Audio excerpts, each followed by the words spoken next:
everyone, and welcome to the second episode of the Slated Double Features Cinema Podcast with your hosts, Joshua Francisco Mitchell and Matty Vivian. Hello. Hello, how are you feeling, Matt? I'm ill. I'm not feeling great at all. I mean, we were gonna release these on Mondays, and I was like, okay, great. Well, on Friday, then I'll go see Killers of the Flower Moon. My whole town flooded, so I couldn't go and see it. And then still flooded on Saturday. Couldn't get to the cinema, and then I was ill Sunday, Monday. What days are we on? Whatever. I was ill, and then I was just about well enough to go and see it, and now I'm ill again with the different sort of bug. So I'm rubbish. Where's that Midlands grit that I've heard so much about? I don't have any. I've been ill all the time. Honestly, on the last job I was working on, it was only for about 4 months. I sprained both my ankles different times. God. I've just got, I don't know, everything's wrong with me this year. Sounds like you've got that sickness from Killers of the Flower Moon. Yeah. I think someone's out to get me. Someone's out Steal for my your land. vast oil empire. That's what they want. But then no one's married me, so they're just trying to kill me off, I think. Yeah. It could be on the cards. Get me out the way. It could be on the cards. How have you found being off now? Post-work life? Unemployed life? It's lovely. I know. I do need to get more work, to be honest. But it's just nice to do your own stuff, innit? I've done so much editing. We've picture locked loads of the film now, so we've got composers starting on it. And we're writing a short, me and Alistair Lindsay. He's ill as well, but today he's going to try and finish a draft of that, because we want to try and film in November and get it out in December because it's Christmassy. I'm sure we'll talk about more about that in future episodes, but no, it's nice to, as much as it's not nice getting money, it's not nice not getting money, it's nice to do some of your own film stuff in it. I thought you only worked for exposure. I didn't think you get paid anyway. Well, that's true, yeah, I do it for IMDb credits for something for my show reel. I saw that the new and final season of Breeders came out the other day. I don't know Breeders. What's Breeders? It's the Martin Freeman Sky comedy. Okay. And I scrubbed to the end, and I haven't been credited, which is very sad. I know. How much did you work on it? 4 months. I did. Oh, what? I did the entirety of the second block. But then you should have done like whole episodes. I did. I just wasn't on there as the bass/floor PA. That's not important enough. I know. Should have really chased up when you know they're sort of editing it and be like, by the way, I'd like to get a credit on this. But... Dear director. Yeah, it's a bit peak that. Yeah, it's one of those things. It is annoying. Well, but, on Hijack, I wasn't even credited for I was credited just as a stand-in. When I was a stand-in like 10% of the time, and the rest of it I was a floor runner. So I actually put a lot of work into being a floor runner. I was doing long hours. I was doing hard work, but I was only credited as a stand-in, where I just sit in an airplane seat while they put some lights up around me. But never mind, it's fine. At least I got a credit. They spelled my name right. Have you seen anything good recently for our weekly Letterboxd roundup? Yeehaw!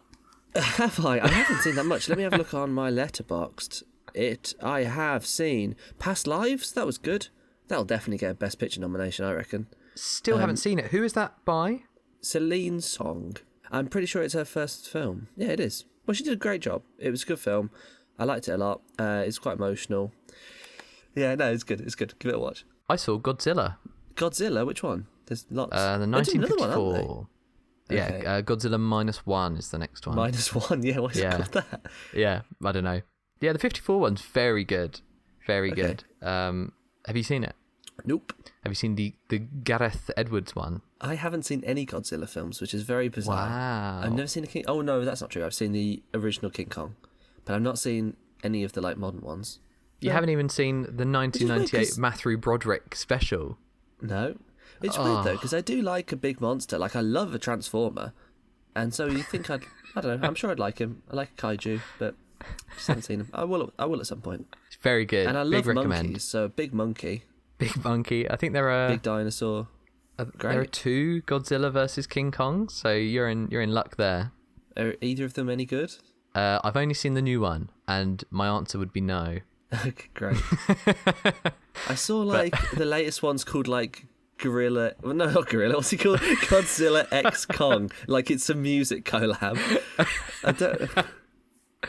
Yeah, it's just bizarre. I know that there's an Apple TV show coming out, a Godzilla one called Monarch, who are like the in the MonsterVerse, the MCU esque MonsterVerse. They're the conglomerate who creates all of the monsters or whatever, or finds them at least. So yeah, why would you ever create that? Well, they create Mechagodzilla in King Kong versus Godzilla. I saw that's in the latest one, yeah. But that's got Kurt Russell and his son Wyatt Russell playing a young version of him in flashbacks. They do look fairly similar. They're both good actors. I mean, they look like father and son. That's not bad. It could be worse. I think you should do it. You could be a young Kurt Russell. I could. I don't know who I'd look most like a young version of. An actor I worked with the show. I literally just met him. Should I name him David Stern? I'll give him a name because I love him. He's great. He's hilarious. But him and some actors were talking about like what Shakespearean characters they've always wanted to play, and then he just pointed at me and went, "He'd be a good fucking Will Shakespeare, wouldn't he?" So, well, thanks for that. Thank you for commenting on my big forehead and long hair. So apparently I'd make a good young William Shakespeare.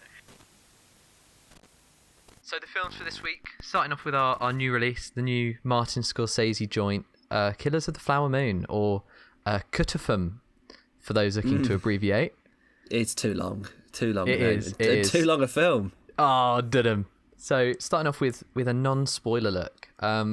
I think Killers of the Flower Moon was about Osage County and the Native American Osage tribe in Osage County in America. A Native American tribe who come across oil and become very, very rich and powerful in this small community. And of course that causes all of those white Americans to flock to them to try and exploit them for their money. Surprise, surprise, really. Yeah. And there is a sinister plot to try and scam this family out of their head rights. I'd describe it as sinister. Sinister plot. To murder them all and get all their money. Through murder and marriage and general misdeeds. What did you think? I loved it. I watched it last night. Going into it, I was just resigned to the fact that I'm definitely going to go out for a piss at some point. I'm going to miss a scene. And I stayed for the whole thing because it was that good. My bladder just forgot that I needed to go. Forgot how much I drank. I was captivated for every single scene. Maybe some of the middle I was a bit like, come on, let's get to the next murder, or let's get things along a bit. But no, it was really, really good. As a side note, Matt wheeze like it's nobody's business. I need to go again now, and we literally went when we started rolling like half an hour ago. That is a high praise from Matt. I've been contemplating saying to you, can we stop so I can go for a wee? And I didn't go in 3.5 hours. Well, 4 hours because of the trailers and stuff. Yeah, you literally went for a wee before we rang. Yeah. I don't know how you need another one already. If I'd watched this film in Birmingham Great Park Cinema in Rubery, I'd be close to reaching the car park limit, which I'm still contesting because I watched a double feature and they're trying to sue. They're trying to make me pay £100 fine because I watched 2 films back to back and I was there over 5 hours. That was months ago. That was Barbenheimer, and they're still sending me letters. What, for free parking at a cinema? Yeah, for watching 2 films and parking for over 5 hours. Oh my god! And they just keep sending me the same letter saying like, "Hey, look, it's your car. You've driven these times. Pay up." And I'm like, "No, I'm not going to. I appealed it months ago." They don't understand the art that you were doing, the dedication to the craft, seeing a double bill. I know. I'm sorry for trying to keep cinema alive. Trying to save your business. Doing everything that Marty asks for, and you're getting fined for it. And I mean, I literally don't know what they would want me to, like, get in my car, like, finish Oppenheimer, get in my car, do a lap of the cinema, like, just drive around the roundabout and come back in again. Like, what are you talking about? It's not like it was rammed. There was plenty of spaces. Doing my head in. So, KOTFM, directed by big Marty Scorsese, more in line with something like The Irishman, I would say. In that it's insanely long. Yeah. Yeah. Yeah. It's very got long. Robert De Niro in it. Based on a book by David Gran, adapted to the screen by Marty, of course, and Eric Roth. What do you think to the story?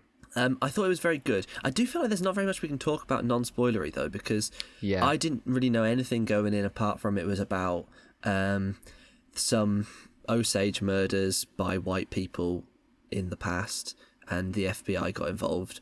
But I feel like quite a lot of like the individual characters, like who Leonardo DiCaprio's character is, who Robert De Niro's character is, and Lily Gladstone's character, like I didn't really know who any of them were before, and I don't feel like they said very much in the press. Like I was very surprised the direction it went, and you sort of, if anything, like the clips I've seen, like from maybe the first half an hour, so it's very hard to talk about because it goes in a direction that I didn't know was coming pretty early on. So after watching it, you think, wow, has to be fiction. Bloody wasn't. Well, it was bloody real life. Would you believe it? Would you believe it? I will say that I didn't know I did not think it would be like they have all the power and it's like the white people are the ones trying to marry in and trying to steal the wealth. Like I wasn't expecting that at all. Like it says at the start, the Osage people are like the richest people on earth per capita.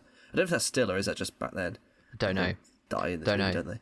Almost like a subversion on like the Native American exploitation story. It was very different. It's crazy. It was shot by Rodrigo Prieto, who's worked with Marty before in The Irishman and Wolf of Wall Street.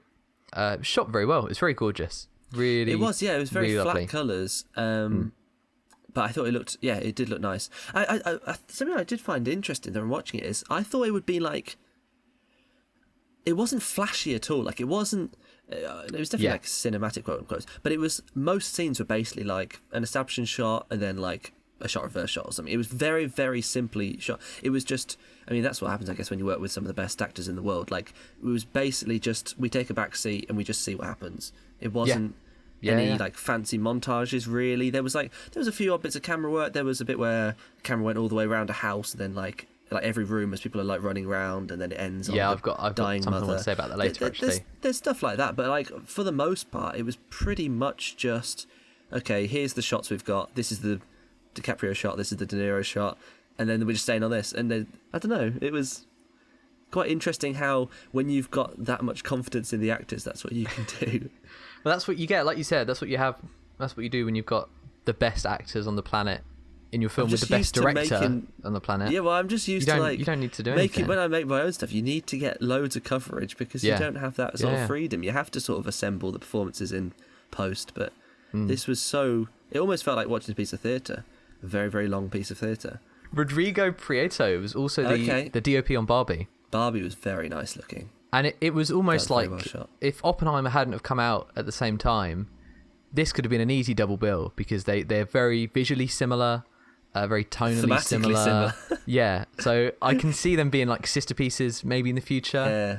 And I know I don't want to harp on this from last week. I know that we had a couple of comments about it, and I don't know if you want to use this chance to apologise, Matt, but he did also act as DOP on a couple of Taylor Swift music videos.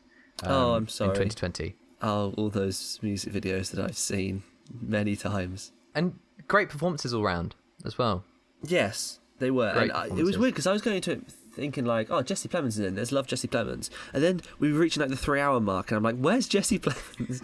And like even, I mean, yeah, when does he show up? About 2.5 hours in? And then you have like, what's his name? Brendan Fraser is in it. Fraser, like, in John the last Lithgow. half an hour. John Lithgow shows at the same sort of time. Yeah. Well, let's go into spoilers. Let's do a big spoiler transition. And then I think we can go on to like the real life aspects of it. Yeah. I think Leonardo DiCaprio had some secret acting lessons to make this film. Why? He's got that I know what you're Florence Pugh say. pout down. Yes, the sad face. Yeah, throughout the whole film. That was weird, but I thought it really worked. It's great. It's great. Really weird. What a disgusting, like, creepy guy. See, I thought that was so... His character was so interesting and the way they handled it was so interesting that I was always so convinced by him that, like, he loves his wife and he's like really devoted to her, and I was like, oh, I like this guy, he's like quite charming, he's quite likable. And then they just have like little like 30-second scenes of like him and his mates putting like sacks on their heads and mugging Native Americans, and then like for their jewels, and then like gambling them, and then there'd be like a scene of them like killing someone, and then so you've got it in your head like, wait, no, this guy's a really horrible man who's like actually out to do them. But then there's so long in between of him being seemingly quite sincere that I sort of find myself forgetting about it. And I thought they did that so well. Like you're almost persuaded by it with Molly, but yet we know that he's a bad guy. Yeah, really well done. He's just manipulated very easily by De Niro and by his brother. So it's not like entirely clear whether he thinks drugging Molly is a good thing, but whether he believes that what he's doing is the right thing, keeping her safe, stopping her from being killed, slowing her down. She's still alive, but they haven't killed her to take her head rights. I didn't really, because I mean, it never says in the movie like what he's poisoning her with. I wasn't entirely sure if it was. I thought at first like, oh, is it just like nothing? Is it just injecting her with like water or something? Like it's not that he's like poisoning her. It's that he's not giving her the medicine, so she's just getting worse from the diabetes. Then it seemed later on he was poisoning her. What I thought was really interesting was it's a film almost from the henchman's point of view. That if someone like David Fincher was to make this film, it might be from Molly's point of view, trying to figure out who the people doing these murders are, and trying to unravel this mystery. You know straight away who is murdering them, why they're murdering them, how they're getting away with it, and it's not about that. It's about the character. Well, that's why I saw some people saying that, oh, who was it? Was it you? Or someone sent me some like cursed tweet where it was someone saying, I feel like there aren't enough indigenous voices in this movie. It should have been a filmmaker like Taika Waititi directing it. And it should have been from the point of view of the Native Americans. And it was like, oh, Jesus Christ, that's not, no. But because I did go into it thinking a bit like, oh, it's still like, it's kind of a focus on the white people when it's, the victims and the Native Americans. Yeah. But I also thought of it as like, it's kind of like a murder mystery. And the main character of a murder mystery isn't the murder victim, it's the suspects. And so I thought it worked really well. It was really interesting. Like, there isn't really much to say from the natives' point of view. It's just like, oh yeah, they're getting murdered and they have money. Like, it was important as well from someone like Martin Scorsese doing a film like this that it was from a character like Leo's point of view, that he is adding a perspective to this story that isn't traditionally white. He's not doing a Native American Osage perspective as something that may be kind of very touch and go in today's climate, taking away that voice from a filmmaker who may want to do that in the future from an Osage point of view. That he has taken the disgusting, exploitative, like quote unquote white side of everything that happened. Well, Martin Scorsese doesn't shy away from having cruel and evil, flawed characters as his leads. Like, he doesn't have like, his protagonists aren't like the good guy; they're just the main character. So I just think it's a more interesting perspective. And but I do think like Molly, like the Ernest's wife, is such a presence in the story anyway. So you do get that, and the chiefs. And I heard, I believe it's the scene where they're all in the tent.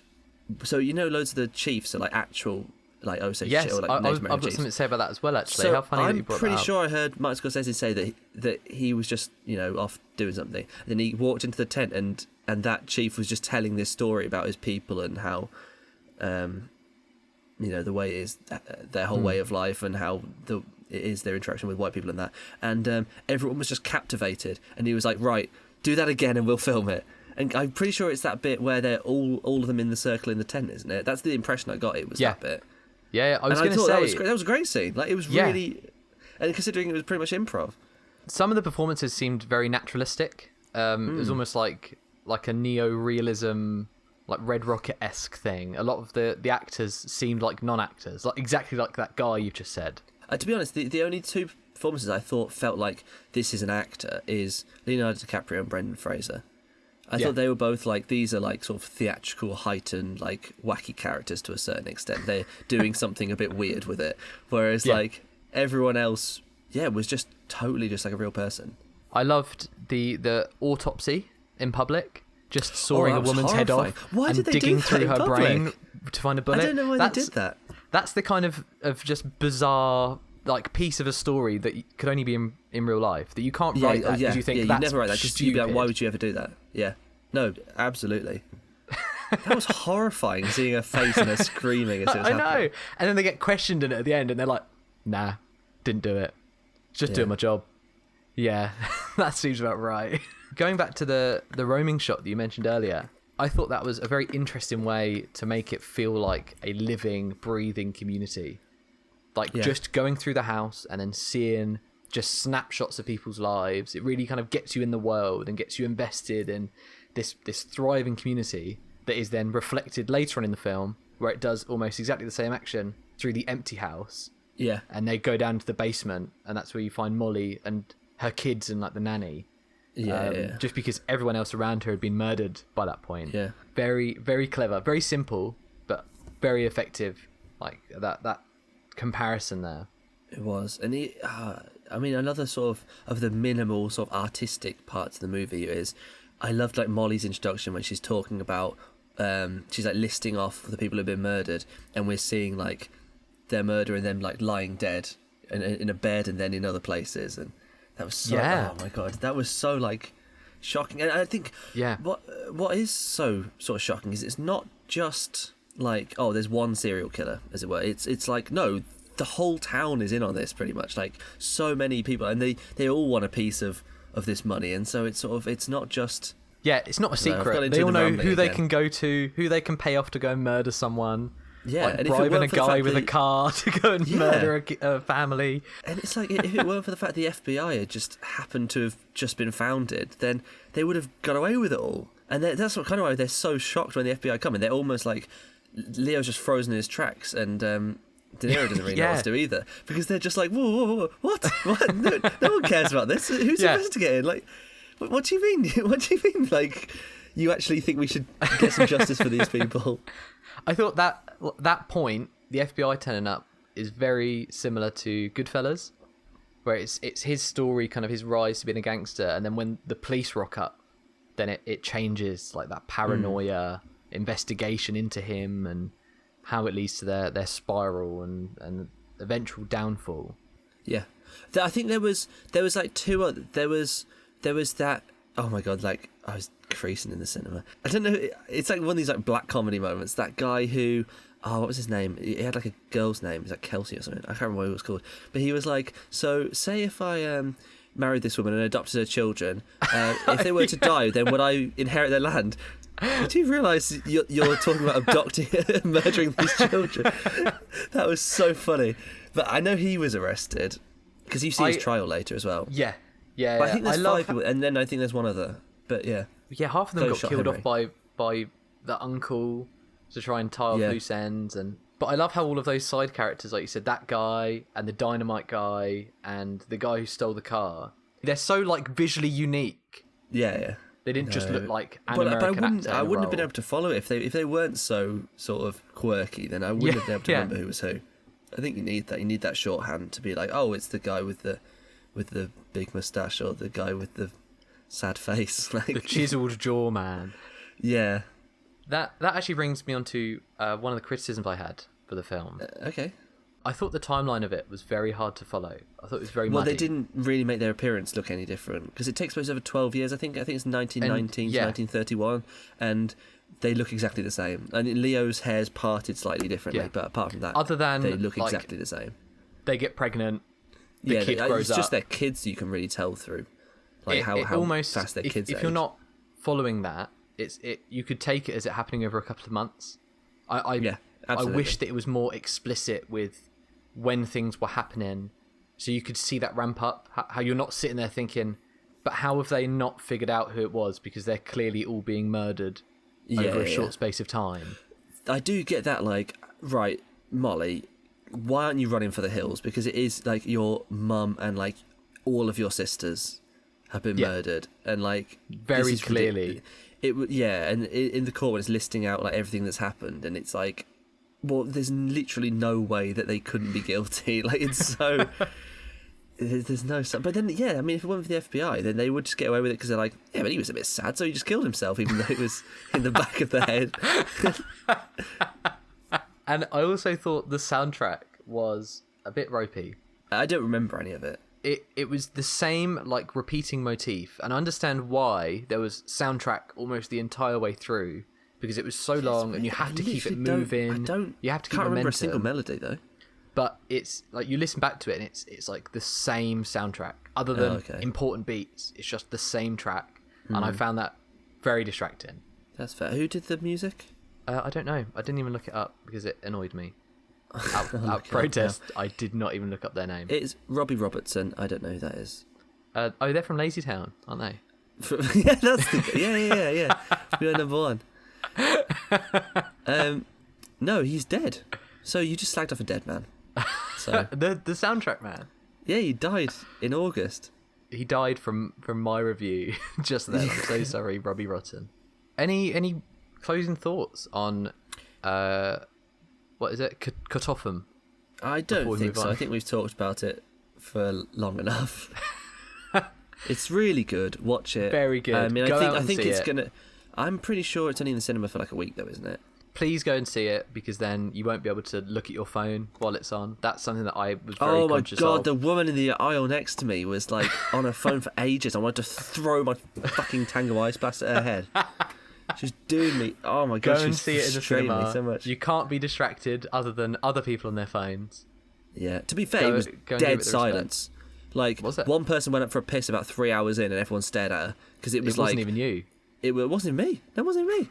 But like, it was like so tense. Everyone was so invested. There was the odd like titter. Like, there's some funny moments like occasionally, but it was pretty much dead silence. Everyone fully invested.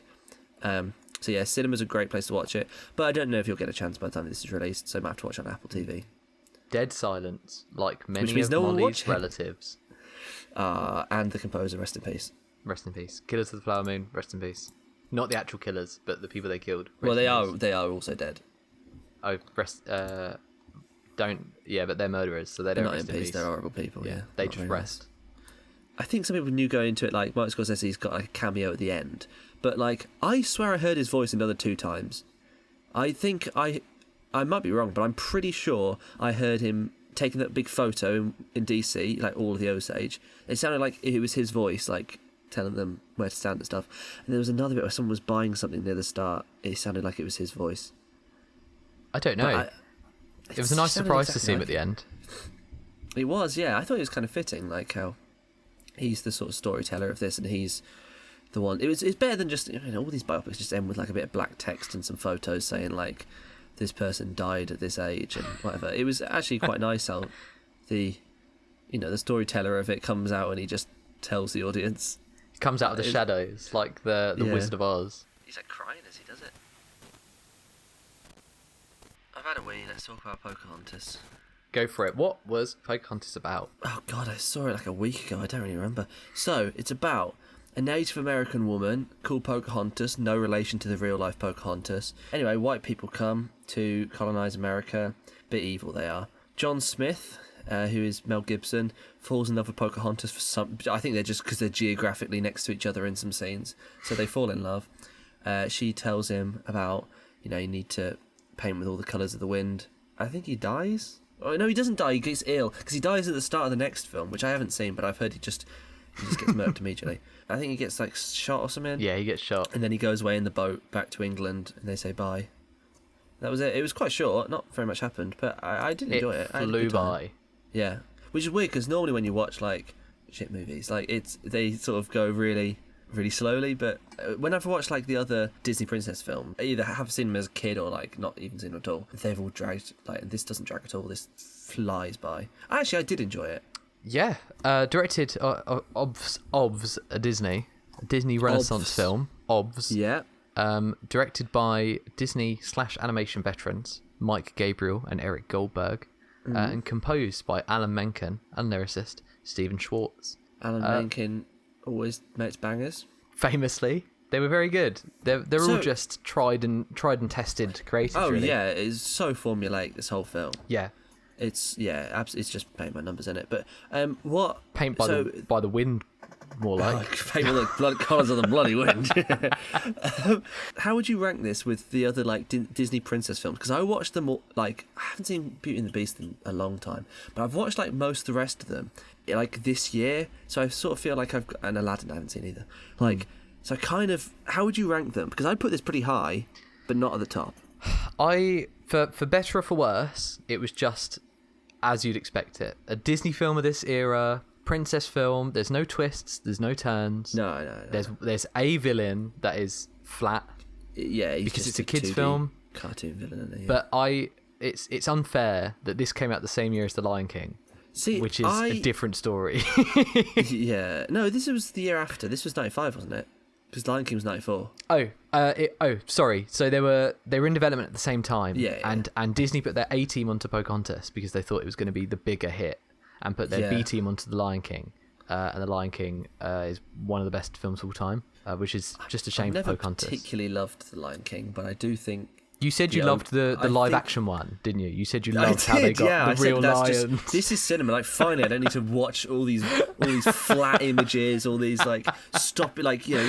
there's no motion. I want to see real things interacting with real things. I want to see real lions, and I loved it. I thought that was cinema, but I did not like the animated one at all. No, you said you hated how the characters were animated and actually had emotions on their face. I thought they and looked really just a stupid. lion. Well, they didn't look realistic. Lions don't look like that. Lions don't smile. Like, I'll just about allow them to sing, but I don't want them to show any facial expressions because lions don't do that. Right, what would you say is the best Disney princess film? They're all just the same. No, but the more recent, the CGI ones are better. Like, let's be honest. Not. Let's not start that argument. Moana and Frozen is substantially better. Okay. Yeah, I thought you meant like the remakes. Yeah, like Tangled is very good. I haven't seen Moana. Moana's a banger. But this, I was surprised actually. I was going into this expecting it to be like Cinderella or Snow White, but it's more just nothing happening, just mice doing silly little things, and then the princess story going on in the background. It's more of a modern take, I would say. Yeah, definitely. Because well, all 90s. of the modern Disney princess films, it's a restrictive parent. And the princess, I don't want to fit into these conformities. Yeah, she wants to be and then free. going off and then teaching everyone song. about these conformities, and that's what Pocahontas was, which is very different to something like Cinderella, Snow White, Sleeping Beauty. Cinderella is unwatchable. It's so bad. It's only about an hour long, but it's just mice annoyingly singing in a high-pitched voice and just getting up to stupid like wannabe Tom and Jerry shenanigans. And then Cinderella occasionally appears. It's horrendous. What do you think about the funny little animals in this one? They're not really into that much. There's like a raccoon and a hummingbird. They're raccoon, all right. hummingbird, and a pug. They were more there because they have to for Disney to tick off the box of Disney things. I thought it was very cute that their little B plot, they learnt the same themes of acceptance as Moana and John Smith. True. Because at the end, they become friends. They get past the differences. So even stupid little babies can watch the film and learn a lesson. You did just call Pocahontas Moana, but yeah. Oh, yeah, sorry. Yeah. I thought as well as it being quite modern in its presentation of Pocahontas and what she wants, I thought Colours of the Wind was quite sad. If you look at it through a modern lens, that like environmentalism angle, whereas originally intended to be ideals of two cultures clashing, you could look at it now and think how sad that it's very environmentally relevant in the 21st century, with everything being killed. Everything being killed, I know. Yeah, well, everyone dying very slowly. That would fit quite well into Avatar. This is literally Avatar 3. It's just Avatar. I know. It's it Avatar -1. is. It had some very lovely visual storytelling as well. Like one that sticks out is when Ratcliffe, our villain, walks on the boat, a rat enters at the same point. Like very, very simple, like character defining moments like that. Obviously with Pocahontas being the wind, her and John Smith and nature. Yeah, she's always got like autumn leaves flying right behind her and that. It's very good for getting those points across to stupid babies. Yeah. These idiot dumb kids who like look, there's a rat. People don't like rats. That's the baddie. When I sit down maybe you'll understand it now. With my 2-year-old, and they say, I don't like Killers of the Flower Moon. And I say, let's watch a stupid baby film for you then, you stupid baby. I thought there were some very interesting camera angles as well, particularly during the villain song. The camera was always pointing down at the flat 2D image that someone else has drawn. That's true. The camera was always top down. So it's actually only one camera angle this whole time. Something that I always hold very dear when thinking about a project or at least shortlisting a project is I like to watch a lot of animation. Like I love Akira, and those kind of very high concept. Yeah, well, I don't think such a thing exists. I don't watch cartoons because I'm a grown-up man. But yeah, but you've got to think, watching something like this, even at bare I watch minimum, live-action Disney remakes. I don't watch the originals because I like to watch tangible things. I'm not a little child who needs colours to. You watch something like Akira, which is absolutely gorgeous, and you take it for granted as kind of held at the same level as a regular film. But you think that every shot has got to be meticulously planned. Yeah, exactly. And you've got to understand the framing and how it flows. You can't just turn up on the day and go, yeah, that looks good. Let's do that. Let's try that. Every shot, even in this, a very, very kind of standard Disney cartoon, every shot has got to be planned and thought out. That is something that I without love about any animation. limitations. Yeah. I do love how, because the amount of time you spend on each frame, you get loads of so many more details than you would normally. Yeah. Like, I mean, the greatest thing ever made, Wallace and Gromit. The amount of just hidden jokes in the background, just because they spend so long on each frame, they might as well put some little jokes in. Animation is filmmaking without limitation, and that's it's unbelievable. Some of the things you can do that you just aren't possible in boots on the ground actual filmmaking. I do like animation. I mean, I do make animation from time to time, but God, it's so boring to do. Last one I made was during lockdown. I did like a plasticine thing about some knits on people's heads. It's called The Lost Knit on YouTube if you want to give it a watch. It's okay. It's fine. It was fun. Following Killers of the Flower Moon, what a distasteful experience as well. I know. We haven't even talked about that. No. How it's not. Yeah. Ignoring the fact that Pocahontas was like 12 in real life. I think she was 10. Yeah. And that the story may or may not have happened. They didn't fall in love. I think it probably didn't happen. But John Smith came back to England and wrote about this, what happened, how about this young girl saved him from being killed by the chief. So it probably didn't happen. They definitely didn't fall in love because she was a child. Yeah. She wasn't called Pocahontas. She was called something else. Yeah. But then the sequel I haven't seen, but I'm led to believe it kind of steers it a bit closer to history. So that's her like marrying John Rolfe, who was a real husband, and going to England. Because she died when she was like 21. Bloody hell. She died like Kent or something. Somewhere boring in England. So we've gone from like almost an anti-Western, which I thought was an interesting way to describe Killers of the Flower Moon, to classic exploitation of, but the Americans and the English were actually really kind to the Native Americans. To be fair, even at the end, it was just commit mass genocide and atrocities to them throughout history. I did take it to mean like it was only like that one group who once, apart from the big baddie, like, you know, they were all sold by I didn't take it to mean like all white people. I meant just this like ship worth of people. Just this convenient story that leads into some sort of revisionist history. I did think if it weren't for the fact that Pocahontas and John Smith were real people, if they just changed the names, I think it would have been quite nice. It would have mostly been quite sort of progressive and a nice story, but it's still without a bit white saviour and all of the history behind it. Without how if it weren't a kids' film, they should have included a lot more genocide. Yeah, it's just so. It probably wasn't the best topic for Disney to do, but at least it gets that other demographic to buy your films, so that's a win for me. Yeah. Something else that wound me up. She just learned English through the power of the wind. That did my head in. Yeah, that doesn't make any sense at all. She just spoke English. One scene, he learns 2 words of her Native American language, and then suddenly either he speaks what she speaks, or she speaks what he speaks. I think she's meant to speak English, but I don't know how. Yeah, that was really just stupid. out of nowhere. I hate that trope in movies where like there's like a language barrier, but they just don't acknowledge it at all because they're just like, oh, I can't be bothered. Yeah. Like I love Inglourious Bastards how they have that like he speaks fluent German, but he speaks in like a bit of an English accent still, and they immediately notice, and it like means that the plan doesn't work. So what did you rate KOTFM? I also give it 4.5. A triumph in modern cinema. Thank you, Marty. Thank you, Marty. Love you. And what about Pocahontas? Well, I gave it 3.5 because Ooh. You have to, but you can't. Right. So, Killers of the Flower Moon is a substantially better film than Pocahontas, but you have to rate them differently. Like they're different target audiences. You have to appreciate what it is. Yeah. And so I think for what.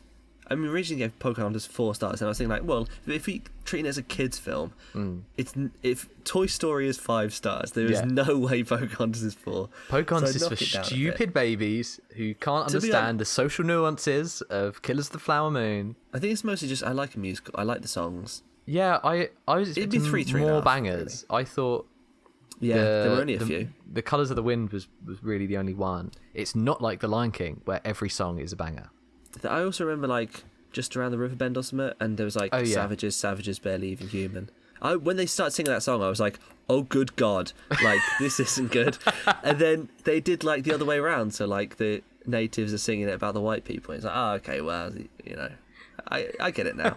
It wasn't like Peter Pan when you watch on Disney Plus and it says at the start, like, this film is really offensive, but we still want to make money off it so you can watch it still. Lovely. There are 2 films for the week. Yes. Any filmmaking lessons you'd like to take away from Kids of the Flower Moon or Pocahontas? Anything that you want to carry forward into your own work? Something I noticed with Kills of the Flower Moon, I kind of already addressed, like how the scenes were like so conservatively shot. There were so few angles, and they were so simplistic among that. It was just basically the camera pointed at the actor for the most part of the film. So confident, which only someone like him could do, I guess. Yeah, that was... But, I mean, it's sort of nothing I could really do because I don't work with Robert De Niro and Leonardo DiCaprio. But yeah, just the idea of sort of the acting dictates the direction. Like, a lot of direction is to hide... I don't know, to try, sort of do what you can with what you've got. Yeah. Whereas when you've got everything... And I saw the budget was 200 million. I mean, that's insane. Let's be honest, that went towards actors mostly. But that is crazy. And so when you've got that, Leo's you can... Yeah, you can literally just let the actors do their job. And so that's why I learned that I don't work with those sorts of people. I loved the use of mixed media in Killers of the Flower Moon. Yeah. I love the stills as well. It was very légèreté in terms of using stills, which I would love to do in the next short. Well, légèté is good, to be fair, and I actually think it's pretty better than 12 Monkeys. I also agree. I think légèté is a masterpiece. Yeah. Lazy, though. Couldn't be bothered filming, you just pressed photo. Bit lazy. That's like just the worst animation ever. And Pocahontas, just the old animation. Just your box standard movie. Is filmmaking without limitations. So watch as much animation as you can. Don't listen to those haters like Matt Vivian. No. Very important to watch things like Akira and Ghost in the Shell and all of those classic pieces of animation. I loved Scarlett Johansson in that. It was Fantastic Mr. Fox. Things like that. I hate Fantastic Mr. Fox. I want to talk about that on an episode because that's one of my favourite films of all time. So onto the classic segment. Classic for 1 week, and now we're on our 2nd week, and it's certainly reoccurring. It's our double features, but cursed, where we link our 2 films to other double features, other films that you could pair with it that may be a bit silly. But they might be serious. I also got serious ones. Oh, okay. Mine are just silly. Okay, you start. So for Killers of the Flower Moon, you could pair it with Morbius as a way to lure Martin Scorsese into a cinema and then kill him off with a heart attack. That's Morbius starts. And I've also got a classic one. You could pair it with Midsummer and really have a pout off between Leo and Florence Pugh. Sad faces. I would give it to Leo just purely because he was pouting for 3 hours. He was 3.5, although Florence Pugh did it first, she didn't perfect it. Midsummer's long too, though. Maybe the director's cut, but I don't think that's 3.5 hours. Great. Well, for Killers of the Flower Moon, I just wrote nothing. This film is long enough as it is. Do not watch it as a double feature with anything. Just enjoy your life. You know, hang out with your loved ones. Don't go to the cinema and watch another movie after watching Killers of the Flower Moon. Not least because you'll get fined by the parking people. Watch it after doing the extended cuts of all 3 Lord of the Rings, and that really rounds it up. I think before this, Return of the King was the longest film I saw in the cinema, and that wasn't even the extended one. That was probably like a bit over 3 hours. Yeah. Do you mean Hobbit Battle of the Five Armies? Is that the one you're talking about? The Hobbit Battle of the Five Armies is one of my Pocahontas double features. So these are movies starring Billy Connolly that Billy Connolly did entirely for the paycheck, and he's definitely never seen.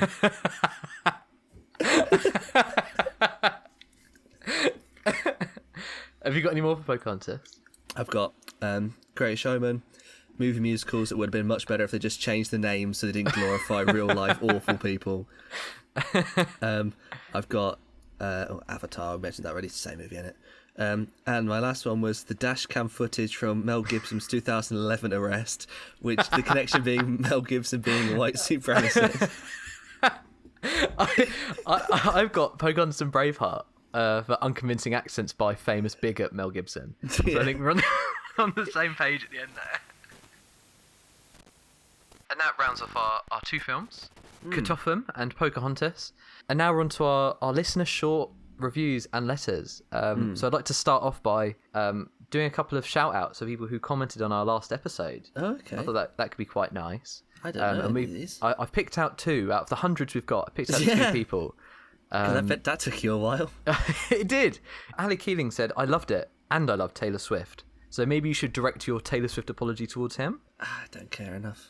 Fair enough. Moving on. Bring on the Swifties. And our second one is from Craig Dixon, who said, I haven't listened yet, but it's good.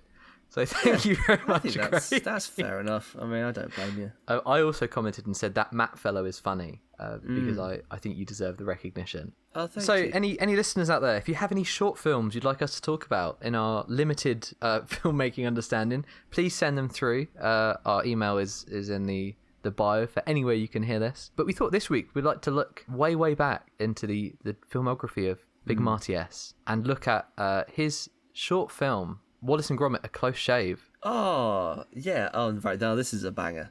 This is absolutely fantastic. That was my Letterboxd review. It was something like, I think I'll stick to a close shave, thanks. Nick Park's Close Shave, fantastic That's film. so silly. It's The Big Right. Shave, That Martin was silly. Scorsese's short film from 1968. What did you think? I hated it, but not because Did it was you? bad, because it made me like cringe. I was watching it through my fingers. Oh my god, it made my skin crawl.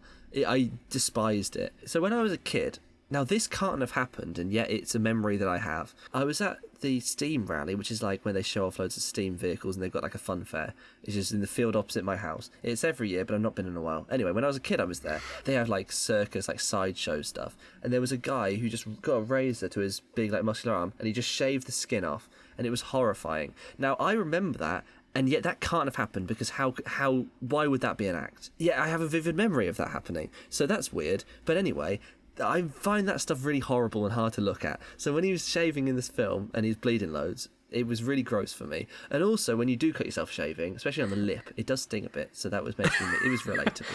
So you were just stinging the whole time. Yeah, it was really... I didn't enjoy it at all. But not because it was badly made. Well, to be fair, so it was... Before he cut himself and it was building up to it, I was like, ugh. And then he cut himself for the first time. I was like, okay, this looks terrible. Like, there's no visible cuts. They clearly just put a bit of fake blood on. And then when he got like cutting over his whole like throat, like that was really grotesque. Very good. Yeah, but it was really not fun for me. It was like, so when I saw Evil Dead Rise, I was the only person in the whole cinema. And so I was God, just... I still haven't seen it. I wouldn't bother. No, it was all right. It's fine. But anyway, so I was just... like hiding behind the seat. I was like screaming. I was like properly just I didn't care if anyone saw me because there was no one there to see me. And there was a bit with like a cheese, they're in a kitchen, someone grabs a cheese grater and they pulls down someone's leg, and that made me go I was like screaming. I was jumping out of my seat. I was like hiding my face. It was horrible. And that was what watching this film was like for me. It was traumatizing. But yeah, Martin Scorsese is a good director, but this wasn't my cup of tea. Very, very simple, and it does it very well. I thought the blood looked very good, especially, as you said, kind of going across his neck. Yeah, it looked rubbish at the start. It struck the same chord as what I hated the most about Talk to Me. The realistic side of things. Like, you can watch someone get chainsawed in half, and it's a different feeling to obsessively cutting yourself with a razor, or like headbutting a desk in Hereditary, because you could do that.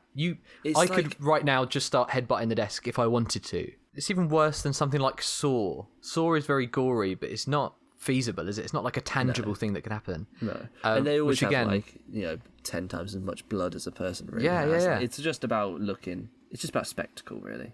Which again, I want to try and carry that forward into the short. Actually, that's very simple, but is done very well and is very effective.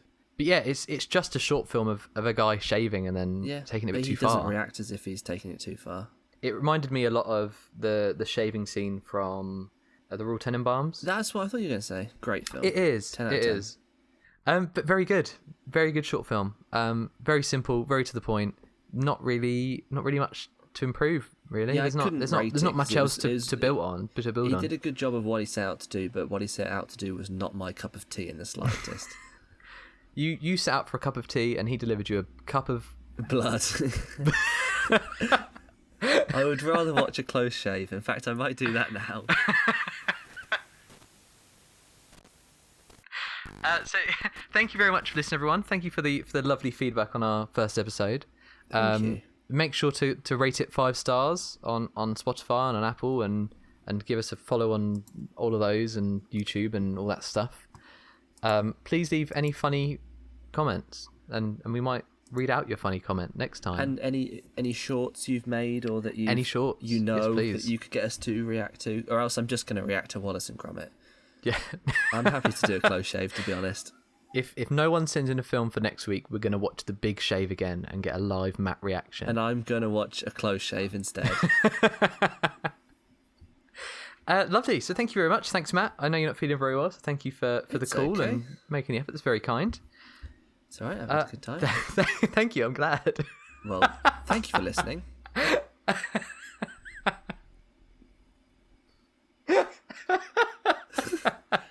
Oh, there you go. Go on then. All right.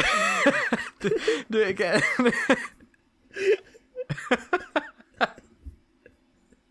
I don't know what you want me to say. I don't know. Something organic and orgasmic. I don't know. See you on the next one. See you on the next one. See you on the next one. We'll work on it. We're building it. See you on the next one.